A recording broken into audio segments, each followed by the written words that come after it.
99 pesos lang ang bigat. Heavy. Messy if done right. Ganun daw. Ngayon, alam ko na. Huli ka na. May sasahuran ako. Tikiman tayo mga katikiman. Oh. Mm. Mm. 99 pesos. Hindi tinipid yung salsa, yung beef. Ayan, oh. Champion. Yung gusto, Phil Tex-Mex, parang magugustuhan ko na to. Mahal ko na to.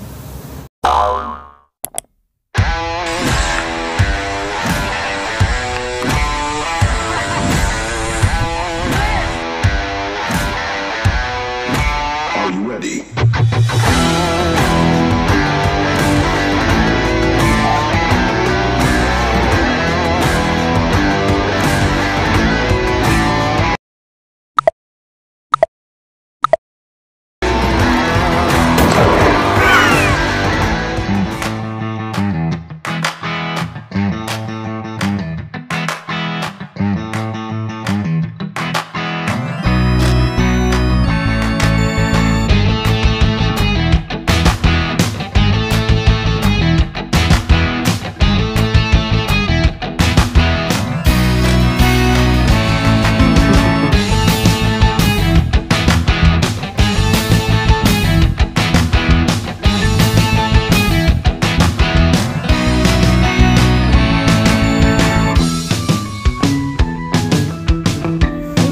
Katikiman, mga ka-Noel Vlogs, ang titikman natin ngayon ay iba to. Abangan nyo yan. Pero syempre, ituturo ko sa inyo, pakita ko sa inyo kung anong street ito, anong lugar ito para walang ligaw. Ito ay Visayas Avenue. Papunta roon, andyan yung palengke ng Visayas, yung pinakamalaking palengke. And ito yung titikman natin ngayon. Ayan. Gusto Phil Tex-Mex. Aba, bakit Phil Tex-Mex? Alamin natin yan, makapagkwentuhan tayo sa owner at siyempre, titikman natin yan. At ngayon, kasama natin yung owner ng Gusto Phil Tex-Mex. Makapagkwentuhan tayo guys at alamin natin background niya. Sir, magandang araw po. Kamusta? Mabuti naman po. Ano pong pangalan niyo, sir? Mon Del Rosario. Sir Mon Del Rosario, para sa kaalaman ng lahat, bakit ba tinawag na Gusto Phil Tex-Mex? Ang Gusto Phil Tex-Mex, ang ibig sabihin ng Phil Tex-Mex, Filipino, Texas, Mexican food. Okay. So, kailan ba nag-start po ito ang inyong negosyo na ganito? September 7, 2021. Matagal na pala. 3 years more than na. Opo. Paano ba kayo nag-come up sa ganitong business? Kayo ba isang chef or ano ba kayo dati? Yes po, nasa cruise ship ako. Nagpupunta kami sa mga pinupuntahan ng Mexico. So, dun na-inspired ako sa sarapan ng pagkain ng mga Meksikano. So, naisip ko na pag ako yung nagnegosyo, Mexican food ang ang gagamitin. Ang i-introduce mo sa Pilipinas. Yes po. But of course, may twist na Filipino, no? Opo. So, ang Mexican food ngayon, dinala mo rito, pero may twist na Filipino flavor. Tama po. Tama? Tama po. Pero paano yung price? Medyo, affordable ba, pang masa? Very affordable po ang Gusto Phil Tex-Mex dahil po, kung magko-compare naman tayo sa ibang mga restaurant, mas mataas talaga po sila kaysa sa amin. Pero sa quality at lasa, hindi po nagkakalayo. At saka nakita ko talaga parang Mexican food talaga, food truck talaga siya para sa US, sa Mexico. Kasi food truck siya eh. Food trailer. Food trailer, oh. Sir, ano ba exact location nito, exact address itong pwesto po ninyo? Gusto Phil Tex-Mex number 221 Visayas Avenue, Project 8, Quezon City. Near Tandansora Market. Ayun. So, madaling tuntunin. At sa panahon po nga pa ngayon, meron ba kayong, kasi nauso na yung social media, may Facebook page, Instagram, TikTok. Meron po ba kayong ganon? Facebook po, saka TikTok. Facebook, saka TikTok. Sa panahon kasi ngayon guys, mga nagninegosyo, may social media na. So, ilalagay ko yan, ito yan, Phil Tex-Mex. Ito yung kanilang Facebook page. I-follow nyo, tignan nyo para satisfy or makita nyo yung cravings nyo ng Mexican food, Texas food. Filipino, Texas, Mexican. Oh, Filipino, Texas food dito. Check nyo yung kanilang Facebook page, Phil Tex-Mex. Ayun, no? So, ito, Facebook page nila. Punta kayo dyan. At syempre, sir, matagal na kayo. 3 years, mahigit na kayo. message nyo sa matagal nyo na suki. Talagang binabalik-balikan kayo bilang pasasalamat. Yes po. At talagang tinatangkilik nila. At kapasyalamat ako sa kanila at hindi sila at walang sawa silang tinatangkilik ang aking pagkaing gusto feel Tex-Mex food. And of course, invite nyo po sila na pumunta rito.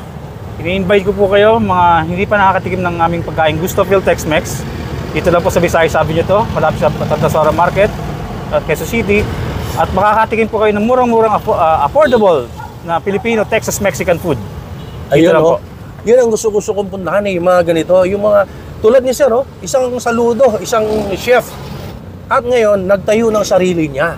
Di ba? So, ang aim po natin, let's support locals, suportahan po natin yung mga SMEs, mga small-time entrepreneurs, mga nagsisimula pa lang na akayin sila, tulungan sila para masuportahan ang kanilang negosyong binuksan, lalong-lalo na kay chef.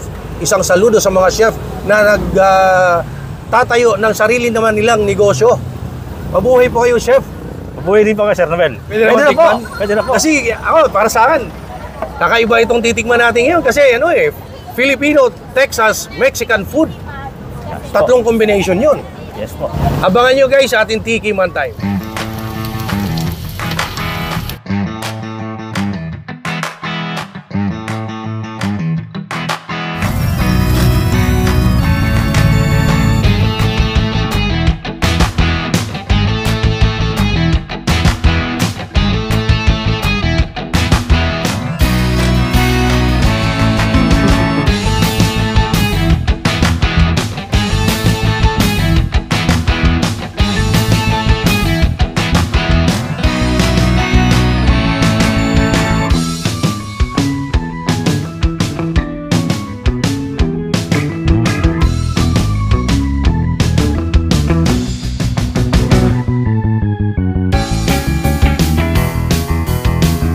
Lahat guys ang papatikim sa atin ni Sir Mon. Ayan ito yung food na yan, ang dami, ang sarap.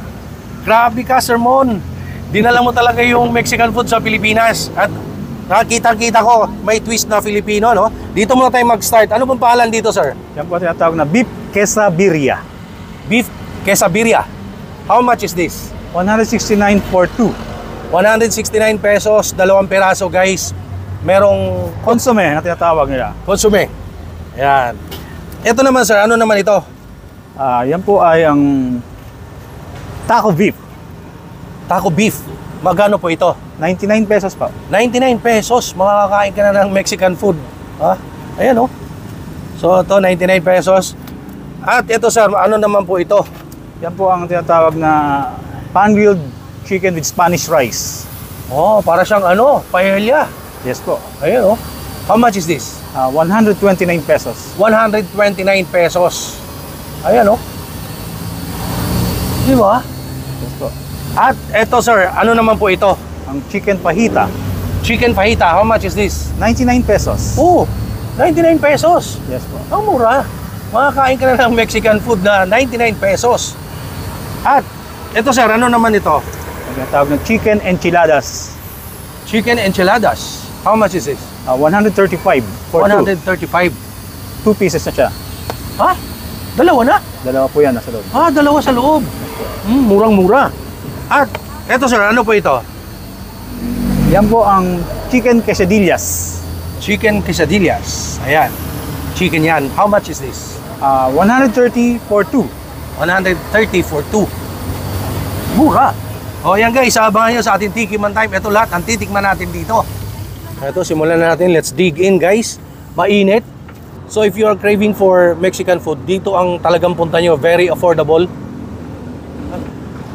Para siyang considered as street food. Pero para ka na sa Amerika, para ka na sa Mexico dahil trailer truck.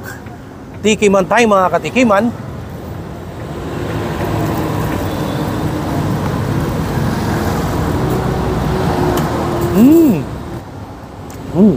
Kumakatas Ang sarap. Loaded with cheese. Ayan Pinakikita ko po sa inyo, loaded with cheese. Hindi tinipid, kargado. Grabe, sarap nito One more.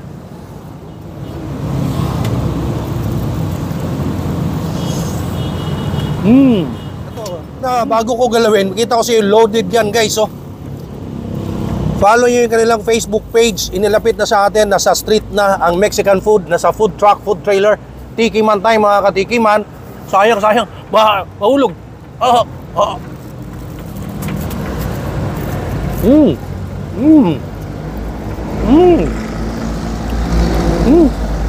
Mas gusto ko to.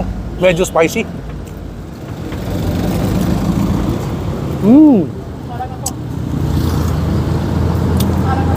Sarap. Ito naman guys, ang titikman natin. Ang sabi nga sa kanilang tagline, messy if done right. Oo, iba yun ha. Kakaiba yun ha. Tikiman tayo mga katikiman.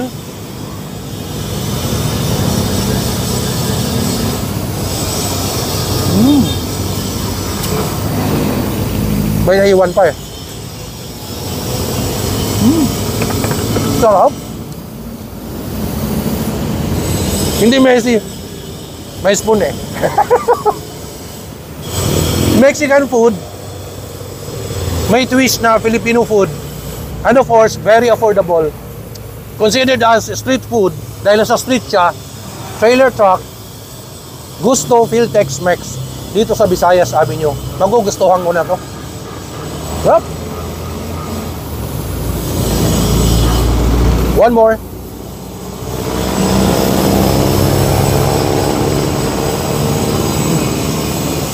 Panalo.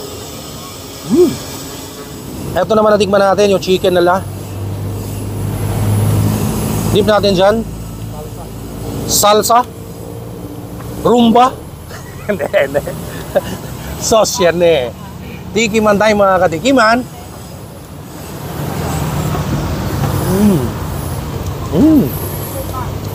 Salsa nga. Plus, itong rice na para siyang paella.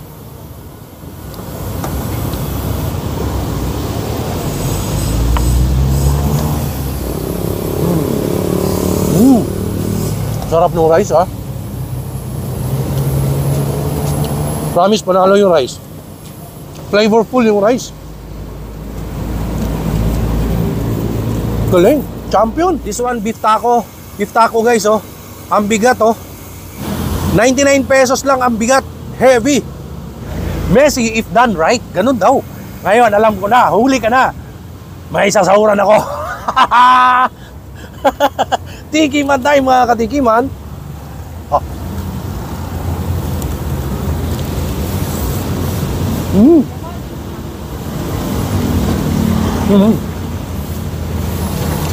99 pesos. Hindi tinipid yung salsa, yung beef. Ayan oh. Champion. Yung gusto, feel Tex-Mex, parang magugustuhan ko na to. Mahal ko na to. Ang sarap eh. So, ang chicken fajita oh. Ang bigat din guys oh, 99 pesos oh. Grabe ano. Oh, tikman natin yan. Tupiin ko muna at alam ko na kayo ng style ha. Nagkalot kanina eh. Pero sabi nga, messy if done right. Oh ha? Hindi kasya eh. Kasya ba?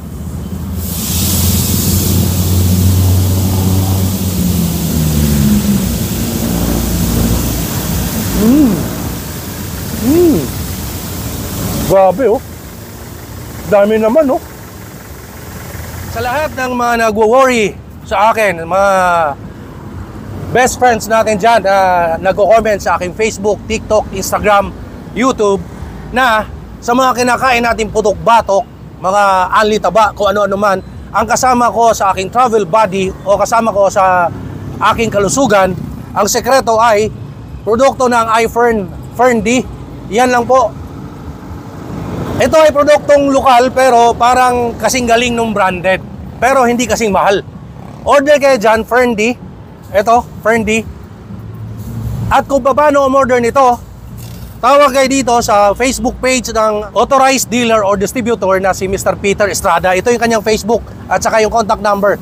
Diyan kayo tumawag kasi hindi naman kayo makakabili ng Fern-D sa mga pharmacy or any food supplement store sa Pilipinas dahil hindi siya available. Sa mga authorized dealer lang. So guys, tawag kayo kay Mr. Peter Estrada. Ito, Fern-D.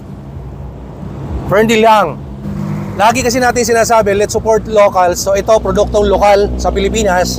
At suportahan natin ang iFern. Produkto ng iFern ito.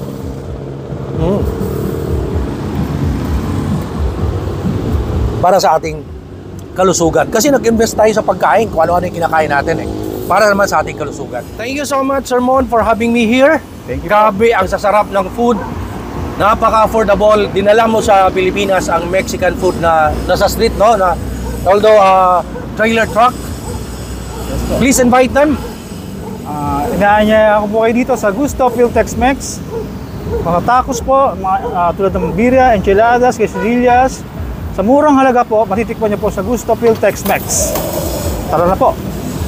So guys, ako inaanyayahan ko kayo lahat na tikman ko ang sarap ng pagkain, Mexican food na may twist na Filipino food at inilapit sa masa, inilapit sa atin because para siyang street food, food trailer, food truck, and nasa street. And ito yung talagang aim ko, gusto ko suportahan, no? Let's support locals, like ko sinasabi. Let's support SMEs, small time entrepreneurs, lalong-lalo na kay Sir Mon, dating chef sa barko sa isang hotel at ngayon naglakas loob na magtayo ng kanyang negosyo na meron na siyang sarili. Suportahan po natin, please pumunta kayo dito, kumain kayo. Original na kanyang recipe na from Mexico and may twist na Philippine food. Right, sir? Tama po. Thank you so much and please pumunta kayo dito.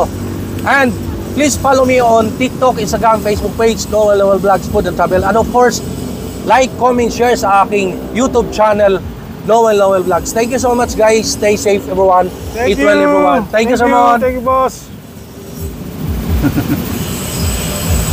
Hello! Don't forget, ha, mag-subscribe sa Noel Vlogs. Ayan, nako, talagang magugutom kayo dyan.